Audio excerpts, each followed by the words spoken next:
World Health Organization has documented that in the first 72 hours following any urban disaster, whether flooding, infrastructure collapse, grid failure, or network contamination, access to safe drinking water is the single leading cause of preventable death.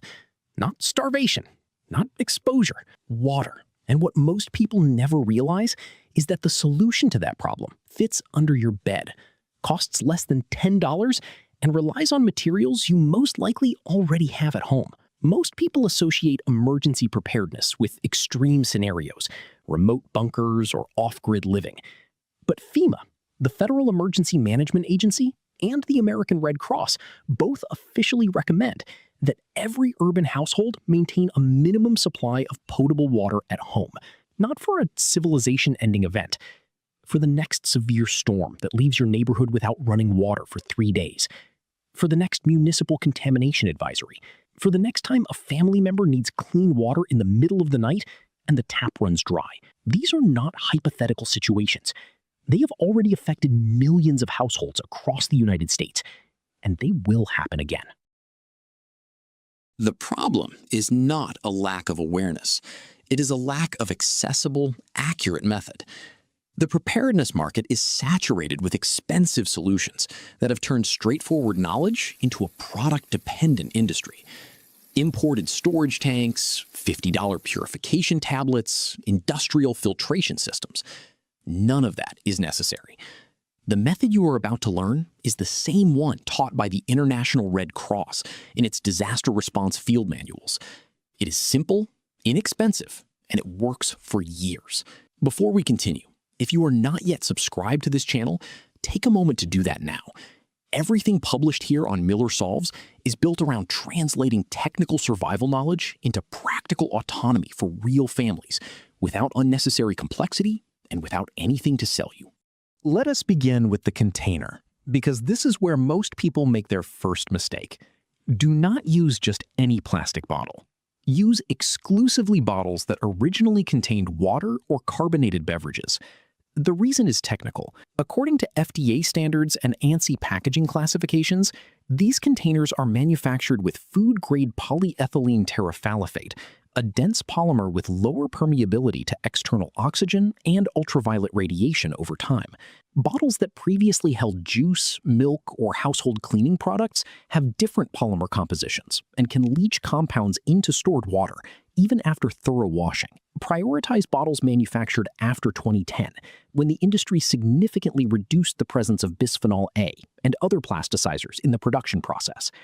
If a bottle appears yellowed, cloudy, or shows internal discoloration, discard it without exception. The second step is filling. Use water that has passed through a standard household filter, whether ceramic, activated carbon, or gravity-fed. The Pan American Health Organization advises that basic pre-filtration, even at the domestic level, removes suspended particles that can interfere with the efficacy of the chemical purification agent applied in the next step. Avoid using distilled water for long-term storage. The distillation process removes the naturally occurring minerals that the body requires and that also contribute to the chemical stability of the stored liquid.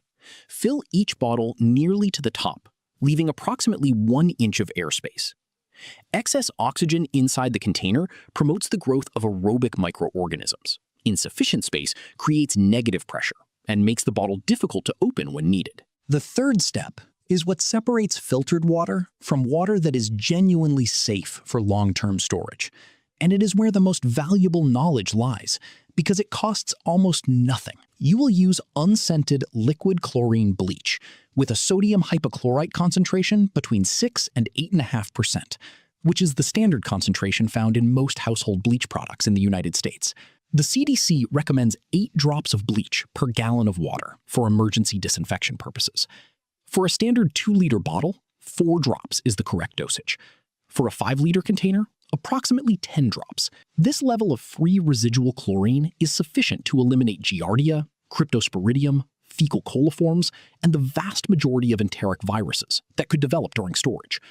It is precisely the same principle applied by municipal water treatment facilities, scaled to the volume of your container. After adding the bleach, seal the cap firmly and shake the bottle gently for 30 seconds to ensure uniform distribution throughout the entire volume. Then label it immediately using masking tape and a permanent marker. Write the date of storage clearly. This step may appear trivial, but it is the quality control mechanism of your entire supply. Without a date, you cannot prioritize consumption, and a supply without rotation becomes a liability rather than an asset. Regarding storage conditions, the scientific literature is consistent on two critical points. The first is protection from light. Ultraviolet radiation is the primary catalyst for the photochemical degradation of sodium hypochlorite and for the growth of cyanobacteria and algae in any translucent container, a closed cabinet, the space beneath a bed, or cardboard boxes in an interior room. Any environment without direct or indirect natural light exposure will suffice. The second point is thermal stability. Locations subject to extreme temperature fluctuations, such as garages during summer months or outdoor storage areas, accelerate polymer permeability and reduce the useful life of both the container and the preserving agent.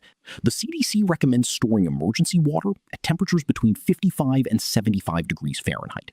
Once a year, gently shake each bottle to reoxygenate the contents and redistribute any residual chlorine that may have settled. When the time comes to consume water that has been stored for an extended period, open the bottle and allow it to rest uncovered for 10 to 15 minutes before drinking.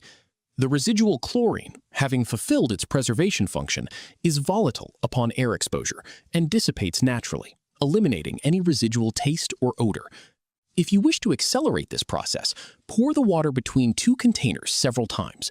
This aeration technique is standard practice in Red Cross field training. Before consuming, inspect the water visually. It should be completely clear, free of any coloration, and without visible sediment at the bottom. Stored correctly in a dark, temperature-stable environment, water treated with this method can remain safe for consumption for up to 5 years, though annual rotation remains the recommendation of the CDC and most public health authorities for maintaining both water purity and the structural integrity of the plastic container over time. If you have made it this far and found this content genuinely useful, subscribe to Miller Solves now. What is being built here is not extreme survivalism.